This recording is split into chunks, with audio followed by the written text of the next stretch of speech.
فرض کریں کہ رات کے 2 بجے کا وقت ہے۔ اچانک کسی شہری کے گھر کا دروازہ ٹوٹتا ہے اور پولیس یا قانون نافذ کرنے والے ادارے کے اہلکار بغیر کسی وارنٹ کے اندر داخل ہوتے ہیں اور اس شخص کو اپنے ساتھ گاڑی میں ڈال کر لے جاتے ہیں۔ مطلب بظاہر کو ایسا لگتا ہے کہ ریاست کے پاس بے پناہ طاقت ہے، ان کے پاس گاڑیاں ہیں، اسلحہ ہے اور پورا نظام۔ بالکل ایسا ہی نظر آتا ہے۔ اور وہ شہری بالکل تنہا اور بے بس ہے۔ تو اس منظر کو دیکھ کر ذہن میں پہلا خیال یہی آتا ہے کہ ریاست جب چاہے جسے چاہے کچل سکتی ہے۔ صحیح۔ لیکن آج کے اس تفصیلی جائزے میں ہم یہ ثابت کریں گے کہ حقیقت اس کے بالکل برعکس ہے۔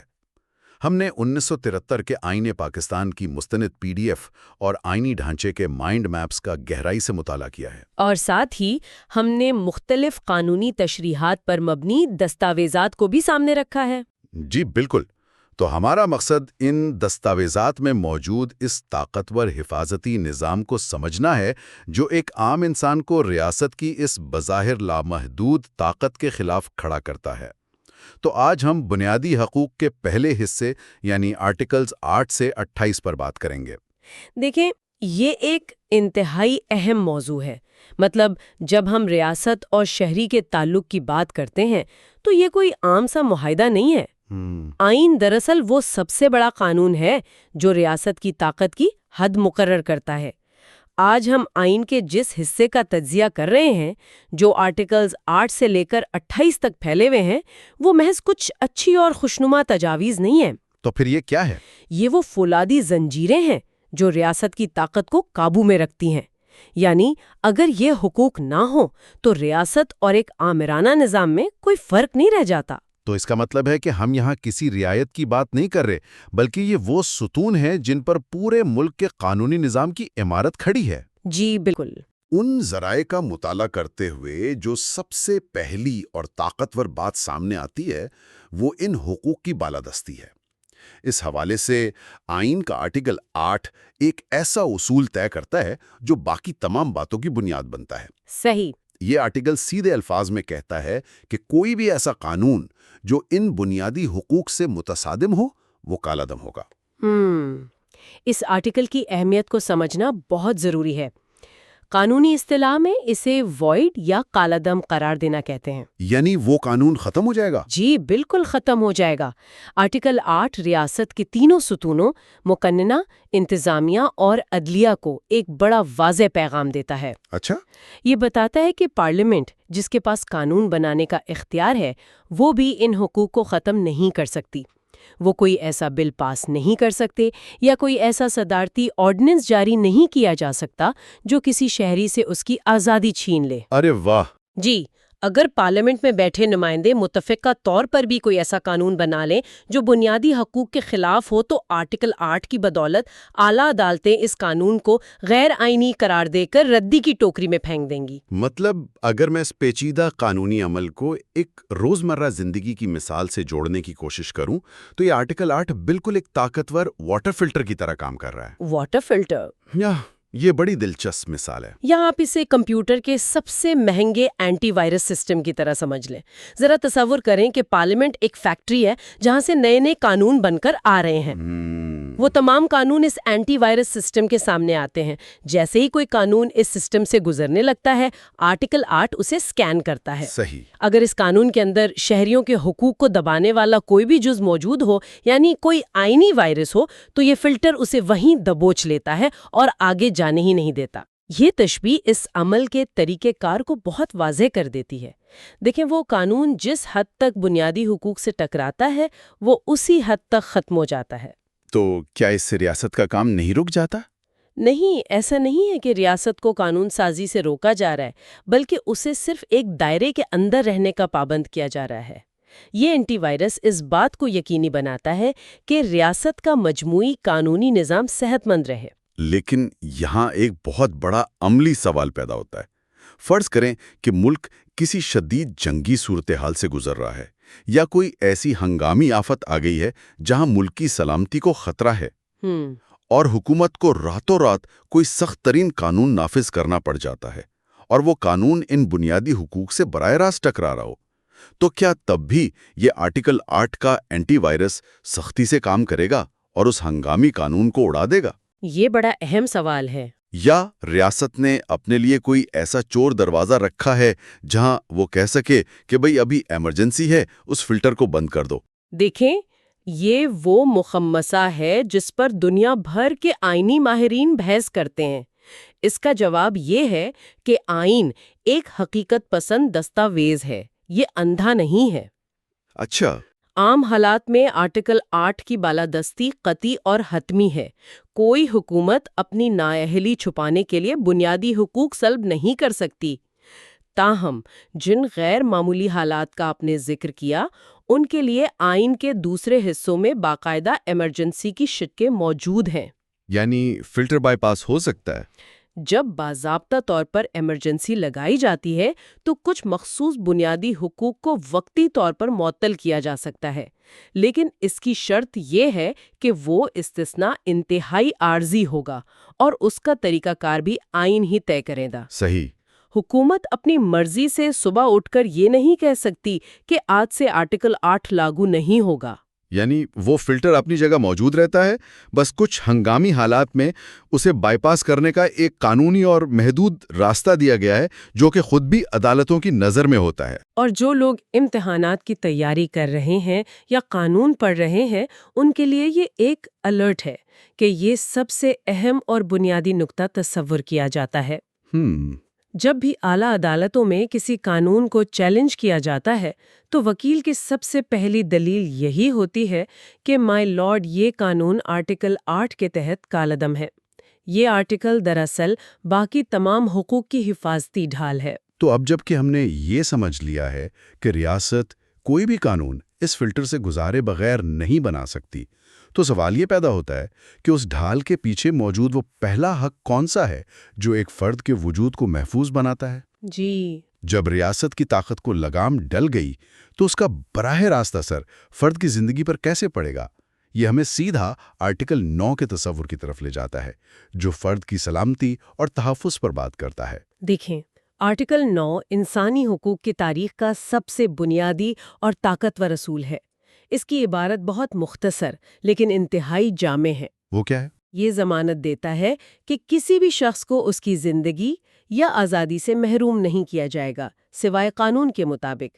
انسان کا جینا اور آزادی سے جینا اس کا پیدائشی حق ہے۔ ریاست کا کام صرف اس حق کو تسلیم کرنا اور اس کی حفاظت کرنا ہے۔ یہ جو حق ہے، اسے میں ایک بصری انداز میں سمجھنا چاہوں گا۔ ہم فرض کر لیتے ہیں کہ آرٹیکل 9 کی بدولت ہر شہری کے گرد ایک ذاتی فورس فیلڈ قائم ہو جاتا ہے۔ Force field? بالکل۔ ایک ایسا غیر مرئی لیکن ناقابل تسخیر حفاظتی حصار جو ہر وقت اس کے ساتھ رہتا ہے۔ ریاست کا کوئی بھی وزیر، کوئی بھی پولیس آفیسر یا کوئی بھی ادارہ اپنی مرضی سے غصے میں یا کسی ذاتی دشمنی کی بنا پر اس فورس فیلڈ کو نہیں توڑ سکتا۔ ایسا ہی ہے۔ وہ اس حصار کے اندر داخل ہو کر کسی شخص کی جان یا اس کی آزادی نہیں چھین سکتے۔ یہ فورس فیلڈ کی تشبیہ بالکل اس کی قانونی حیثیت کو ظاہر کرتی ہے۔ کوئی بھی طاقتور شخص یہ نہیں کہہ سکتا کہ مجھے یہ بندہ پسند نہیں، اسے اٹھا کر جیل میں ڈال دو۔ اس فورس فیلڈ کو توڑنا ریاست کے لیے ناممکن ہے جب تک کہ وہ ایک خاص راستے سے نہ آئیں۔ اور وہ خاص ساز کا اس عبارت میں موجود ہے جو آپ نے ابھی بیان کی، سوائے قانون کے مطابق۔ جی، لیکن ایمانداری سے بتائیں، کیا یہ الفاظ ایک بہت بڑی خامی یا لوپ ہول محسوس نہیں ہوتے؟ وہ کیسے؟ مطلب اگر ریاست کو کسی کی آزادی چھیننی ہو تو کیا وہ محض پارلیمنٹ میں بیٹھ کر ایک ظالمانہ قانون پاس نہیں کر سکتے؟ وہ قانون میں لکھ دیں گے کہ فلاں شہر کے لوگوں کو جب چاہیں گرفتار کر لیں۔ یہ ایک زبردست تنقیدی پہلو ہے۔ اور پھر وہ کہیں گے کہ دیکھیں، ہم تو قانون کے مطابق عمل کر رہے ہیں۔ تو کیا اس جملے کا سہارا لے کر یہ فورس فیلڈ نہیں توڑا جا سکتا؟ اس کا جواب ہماری گفتگو کے پہلے حصے میں چھپا ہے۔ یاد کریں کہ ہم نے آرٹیکل 8 کے واٹر فلٹر پہ اتنی تفصیلی بات کیوں کی تھی؟ ارے ہاں، فلٹر۔ بالکل۔ اگر ریاست ایسا کوئی ظالمانہ قانون بناتی ہے جس کا مقصد صرف اور صرف لوگوں کو بغیر وجہ قید کرنا ہو، تو وہ قانون سیدھا آرٹیکل 8 کے فلٹر سے ٹکرائے گا اور وہیں کالعدم ہو جائے گا۔ تو قانون کے مطابق ہونے کا یہ مطلب ہرگز نہیں ہے کہ پارلیمنٹ نے کوئی بھی بے تکا کاغذ پاس کر دیا ہو۔ تو یہ دونوں آرٹیکلز دراصل ایک دوسرے کی خامیوں کو پورا کر رہے ہیں۔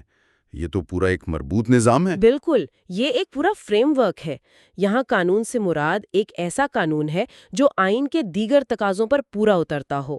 آئین کا ایک اور آرٹیکل ہے آرٹیکل 4، جو ڈیو پروسیس یا قانونی تقاضوں کے عین مطابق سلوک کی بات کرتا ہے۔ تو اس کا مطلب ہے کہ قانون منصفانہ ہونا چاہیے؟ بالکل، قانون میں اندھا پن نہیں ہونا چاہیے۔ لہٰذا ریاست اس فورس فیلڈ کو صرف اس وقت توڑ سکتی ہے جب اس کے پاس کوئی ایسا قانون ہو جو عقل، انصاف اور آئین کی کسوٹی پر پورا اترتا ہو۔ تو اس چیز کو عملی طور پر عدالتوں میں کیسے استعمال کیا جاتا ہے؟ کیونکہ کتابوں میں پڑھنا اور روزمرہ عدالتی کارروائیوں میں اس کا اطلاق دو مختلف چیزیں۔ عملی طور پہ یہ سب سے زیادہ استعمال ہونے والا بنیادی حق ہے۔ جب بھی کسی شخص کو غیر قانونی طور پر اٹھایا جاتا ہے یا حراست میں لیا جاتا ہے تو ہائی کورٹ میں ایک پٹیشن دائر کی جاتی ہے جسے ہیبیس کارپس یا حبس بیضا کی پٹیشن کہتے ہیں۔ امتحانات کے حوالے سے یہ بھی بہت اہم ہے۔ یہ ہیبیس کارپس میں ہوتا کیا ہے دراصل؟ اس پٹیشن کا سیدھا سا مطلب یہ ہے کہ جج ریاست سے پوچھتا ہے کہ اس شخص کو میرے سامنے لاؤ اور بتاؤ کہ کس قانونی جواز یا کس فورس فیلڈ کو توڑنے والے قانون کے تحت اسے قید کیا گیا ہے۔ اگر ریاست کے پاس کوئی ٹھوس قانونی وجہ نہ ہو تو جج اسی وقت اس شخص کی رہائی کا حکم دیتا ہے۔ یہ آرٹیکل 9 کا براہ راست عملی مظاہرہ ہے۔ یہ واقعی آزادی کا ایک ناقابل تسخیر پہرا ہے۔ لیکن دیکھیں، ہمیں ایک عملی حقیقت کو بھی تسلیم کرنا ہوگا۔ ایک معاشرے میں جرائم بھی ہوتے ہیں، چوریاں ہوتی ہیں، قتل ہوتے ہیں۔ جی بالکل۔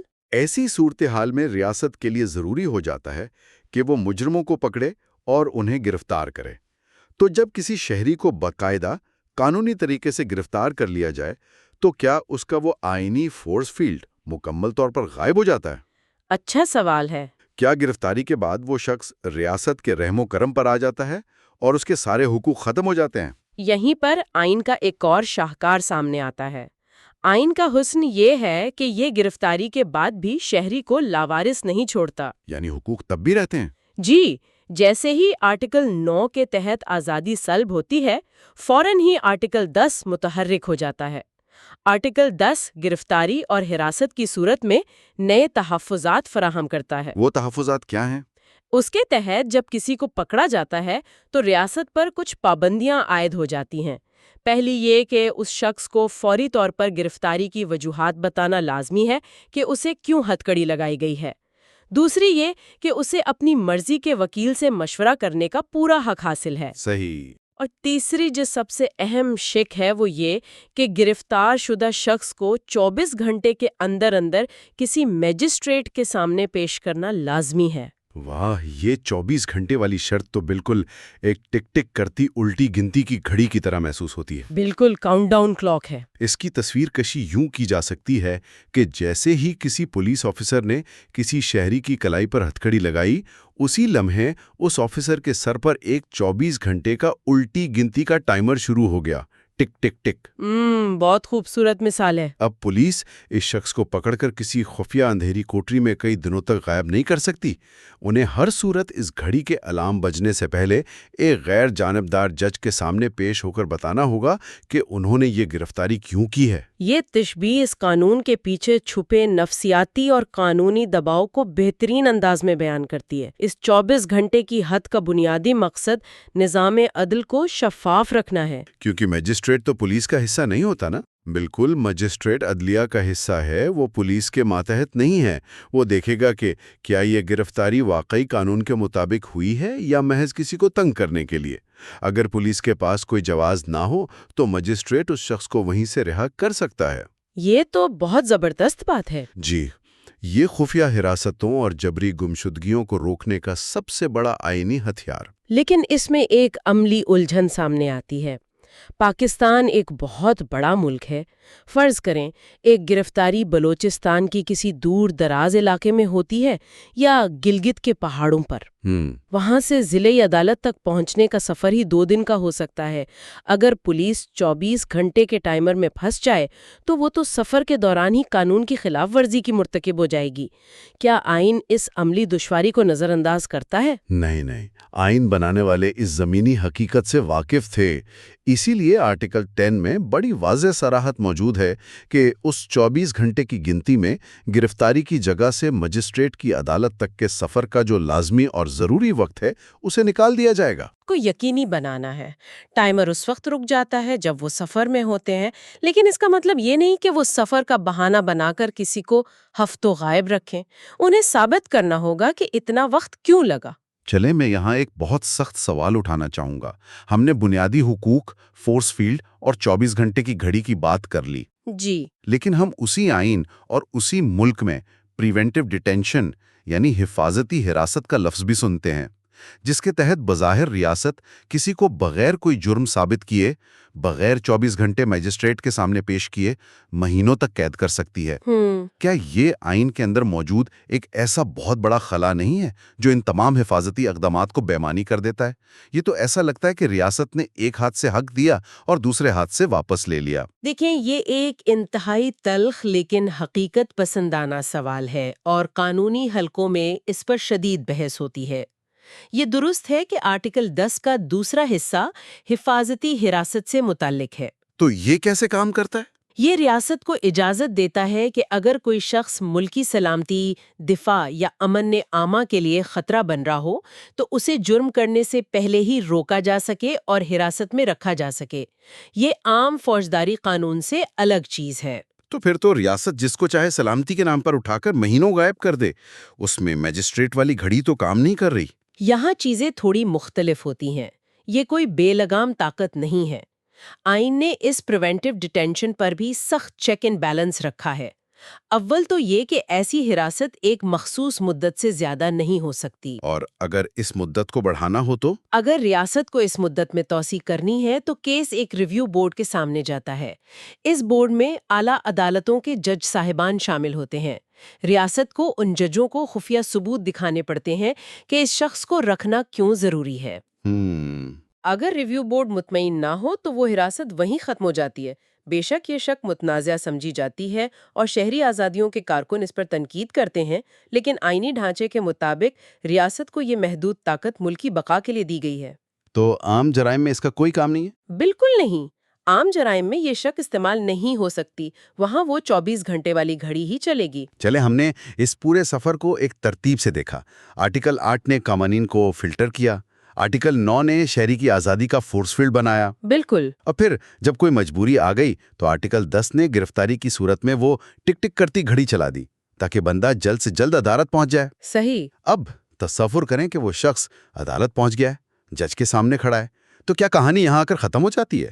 کیا محض مجسٹریٹ کے سامنے کھڑا ہو جانا یا عدالت کی عمارت میں داخل ہو جانا اس بات کی ضمانت ہے کہ انصاف ہو جائے گا؟ نہیں۔ فراہم کردہ مائنڈ میپ کے مطابق بنیادی حقوق کی زنجیر میں ایک اور بہت اہم کڑی جوڑتی ہے، اور وہ ہے شفاف ٹرائل کا حق۔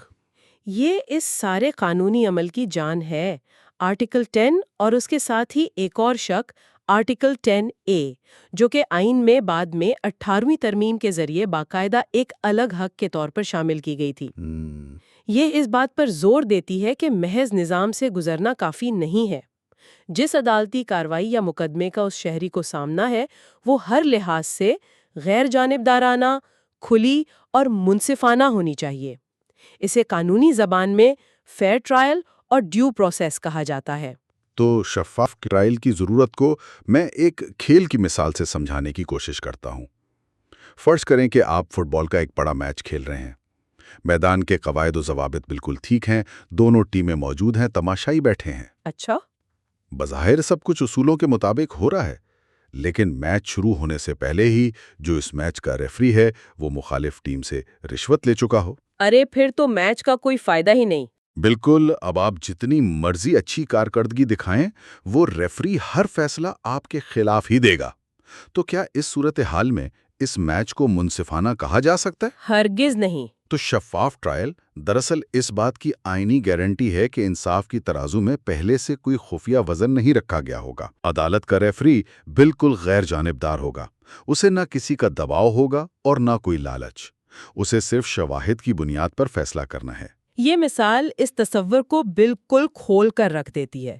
دیکھیں، اگر عدالت جانبدار ہو یا ملزم کو اپنا دفاع کرنے کا یا اپنے گواہ پیش کرنے کا موقع ہی نہ دیا جائے تو وہ ساری عدالتی کارروائی ایک ڈرامہ، ایک ڈھونگ بن کے رہ جاتی ہے۔ جی بالکل۔ قانون کا ایک بہت مشہور مقولہ ہے کہ انصاف صرف ہونا نہیں چاہیے بلکہ انصاف ہوتا ہوا واضح طور پر نظر بھی آنا چاہیے۔ آرٹیکل 10A اسی مقولے کو آئینی تحفظ دیتا ہے۔ اس پر میں یہ سوچ رہا ہوں کہ جب ہمارے پاس پہلے ہی آرٹیکل 9 تھا جس نے ہمیں آزادی کا حق دیا اور آرٹیکل 10 تھا جس نے گرفتاری کے اصول بتا دیے، تو آئین سازوں کو 18ویں ترمیم میں اس 10A کو الگ سے شامل کرنے کی کیا ضرورت پیش آئی؟ کیا عدالتوں کا منصفانہ ہونا پہلے سے فرض نہیں کیا گیا تھا؟ دیکھیں، یہ ایک انتہائی عمیق نقطہ ہے۔ دراصل پرانے وقتوں میں یہ سمجھا جاتا تھا کہ اگر آپ کو عدالت میں پیش کر دیا گیا ہے تو ڈیو پروسیس مکمل ہو گیا، لیکن وقت کے ساتھ عدالتی فیصلوں نے یہ واضح کیا کہ محض ایک عمل سے گزرنا انصاف نہیں ہے۔ صحیح۔ اس کی ایک منطقی وجہ یہ ہے کہ ریاست کے پاس بے پناہ وسائل ہوتے ہیں، بہترین وکیل ہوتے ہیں، پولیس کی تفتیش ہوتی ہے۔ ایک اکیلا شہری اس کا مقابلہ کیسے کرے گا؟ اگر مقدمہ ہی جانبدارانہ طریقے سے چلایا جائے تو آرٹیکل 9 والی آزادی تو خود بخود چھن جائے گی نا۔ بالکل ایسا ہی ہے۔ اس لیے 18ویں ترمیم کے ذریعے اس حق کو تحریری طور پر آئین کا حصہ بنایا گیا تاکہ ریاست کا کوئی بھی ادارہ، کوئی بھی ٹریبیونل، کوئی بھی عدالت اس حق کو نظر انداز نہ کر سکے۔ اور کیا یہ شفاف ٹرائل کا اصول صرف ان مقدمات پر لاگو ہوتا ہے جہاں کسی کو جیل بھیجا جانا ہو، یعنی کرمنل کیسز؟ یہ بہت اہم سوال ہے اور اکثر لوگوں کو اس میں غلط فہمی ہوتی ہے۔ دیکھیں، آرٹیکل 10A کی عبارت واضح طور پر کہتی ہے کہ کسی بھی شخص کے دیوانی حقوق یا سول رائٹس اور ذمہ داریوں کے تعین میں یا کسی فوجداری الزام میں اسے فیئر ٹرائل کا حق حاصل ہوگا۔ تو یعنی یہ صرف جیل جانے والے مقدمات تک محدود نہیں ہے؟ جی بالکل۔ اگر کسی شہری کا زمین کا جھگڑا چل رہا ہے، کوئی خاندانی معاملہ ہے، ٹیکس کا کوئی کیس ہے، یا یہاں تک کہ اگر کوئی سرکاری ادارہ کسی ملازم کو نوکری سے نکال رہا ہے، تو وہاں بھی جو کارروائی ہوگی اسے ہر لحاظ سے شفاف اور منصفانہ ہونا پڑے گا۔ کوئی بھی ادارہ کسی شہری کو سنے بغیر اور اپنا دفاع پیش کیے بغیر اس کے خلاف فیصلہ نہیں دے سکتا۔ یہ بات واضح کرتی ہے کہ 1973 کے آئین میں بنیادی حقوق کا یہ پہلا حصہ کس قدر جامع اور مضبوط ہے۔ یہ صرف گرفتاری کے طریقے نہیں بتاتا، بلکہ یہ ریاست کے ہر اس عمل کو جانچتا ہے جس کا براہ راست اثر ایک عام فرد پر پڑتا ہو۔ بالکل۔ یہ انصاف کے معیار کو ایک ٹھوس، ناقابل تردید شکل دیتا ہے۔ یہی اس آئینی فریم ورک کی اصل خوبصورتی ہے۔ یہ ہمیں یاد دلاتا ہے کہ ریاست اور شہری کا تعلق محض طاقت اور اطاعت کا نہیں ہے۔ ریاست کی بنیاد ایک سماجی معاہدے پر ہے جس میں قانون کی حکمرانی اور فرد کے حقوق کا احترام سب سے مقدم ہے۔ تو اگر ہم آج کے اس تفصیلی جائزے کے اہم ترین نکات کو سمیٹیں تو ہم نے ایک بہت ہی طاقتور تصویر دیکھی ہے۔ ہم نے دیکھا کہ 1973 کا آئین کس طرح آرٹیکل 8 کی شکل میں ایک مضبوط واٹر فلٹر یا اینٹی وائرس بناتا ہے جو شہریوں کے حقوق سلب کرنے والے ہر قانون کو کالعدم قرار دیتا ہے۔ پھر آرٹیکل 9 ہمیں دکھاتا ہے کہ ہر انسان کی زندگی اور آزادی کے گرد ایک ذاتی فورس فیلڈ موجود ہے جسے بغیر کسی جائز قانون کے نہیں توڑا جا سکتا۔ بالکل۔ اس کے بعد اگر ریاست کسی مجبوری کے تحت گرفتار کر بھی لے تو آرٹیکل 10A ایک ٹک ٹک کرتی 24 گھنٹے کی الٹی گنتی شروع کر دیتا ہے جو پولیس کو مجبور کرتی ہے کہ وہ شہری کو جلد از جلد جج کے سامنے پیش کرے۔ اور پھر آخر میں آرٹیکل 10A۔ جی، عدالت کے اندر پہنچنے پر آرٹیکل 10A ایک غیر جانبدار ریفری کی طرح اس بات کی ضمانت دیتا ہے کہ ٹرائل بالکل شفاف ہوگا۔ تو دیکھیں، یہ چاروں آرٹیکلز مل کر ایک ایسا قلعہ بناتے ہیں جو تنہا شخص کو پوری ریاستی مشینری کی زیادتیوں سے بچاتا ہے۔ اگر یہ قلعہ قائم رہے تو معاشرہ پرامن اور آزاد رہتا ہے۔ لیکن اس سب شاندار آئینی نظام کو سمجھنے کے بعد ایک ایسا پہلو ہے جو یقیناً ہر اس شخص کو جو اس گفتگو کو سن رہا ہے ایک گہری سوچ میں مبتلا کر دے گا۔ آئین نے یہ طاقتور فورس فیلڈ اور حقوق تو دے دیے ہیں، جی، عدالتیں بھی موجود ہیں اور کتابوں میں سب کچھ سنہرے حروف میں لکھا ہے، لیکن ایک حقیقت یہ بھی ہے کہ یہ حقوق اسی وقت کسی فرد کی حقیقی ڈھال بن سکتے ہیں جب اسے خود ان کا علم ہو۔ آپ نے بالکل درست نبض پر ہاتھ رکھا ہے۔ اگر معاشرے کے کسی فرد کو یہ علم ہی نہیں ہے کہ پولیس اسے 24 گھنٹے سے زیادہ تھانے کی حدود میں مقید نہیں رکھ سکتی، یا اسے یہ معلوم ہی نہیں کہ وہ کسی بھی وقت وکیل سے بات کرنے کا مطالبہ کر سکتا ہے، تو یہ آئینی قلعہ اس کے کس کام کا؟ یہی وہ حتمی نقطہ ہے۔ اگر کتابوں میں آزادی لکھی ہو لیکن شعور میں نہ ہو تو کیا معاشرہ واقعی آزاد ہوتا ہے؟ یہ سوچنے کی بات ہے۔ جب ایک فرد اپنا حق جانتا ہی نہیں تو وہ ظالم کے سامنے اس کا مطالبہ کیسے کرے گا؟ اور کیا ایسے میں ریاست کی طاقت دوبارہ لامحدود نہیں ہو جاتی؟ شعور ہی وہ اصل چابی ہے جو اس پوری آئینی مشینری کو متحرک کرتی ہے اور کاغذ پر لکھے حقوق کو حقیقی زندگی کا حصہ بناتی ہے۔ یہ وہ فکر انگیز سوال ہے جو ہم آج سننے والوں کے لیے چھوڑے جا رہے ہیں۔ اس بات پر غور کرنا ہم سب کی ذمہ داری ہے کہ ہم ان حقوق کو صرف قانون کی کتابوں کا حصہ نہ رہنے دیں بلکہ انہیں عام گفتگو اور شعور کا حصہ بنائیں۔ بالکل صحیح کہا آپ نے۔ تیز گہری سوچ کے ساتھ بنیادی حقوق پر ہمارے تفصیلی جائزے کا یہ پہلا حصہ اختتام کو پہنچتا ہے، لیکن یہ سفر یہاں رکے گا نہیں۔ ابھی بہت کچھ باقی ہے۔ جی، آئین کی اس دستاویز میں ابھی بہت سے پرت باقی ہیں۔ اگلے حصے میں ہم اس بات کی گہرائی میں اتریں گے کہ آئین کسی بھی قسم کی غلامی اور جبری مشقت کے بارے میں کیا کہتا ہے، اور وہ کون سا ایسا حق ہے جو انسان کی نجی زندگی اور اس کے گھر کی پرائیویسی کی حفاظت کی ضمانت دیتا ہے۔ تو تب تک کے لیے اپنے حقوق کو جانیے اور ان پر غور کیجیے، کیونکہ علم ہی سب سے بڑی طاقت ہے۔ بہت شکریہ۔ خدا حافظ۔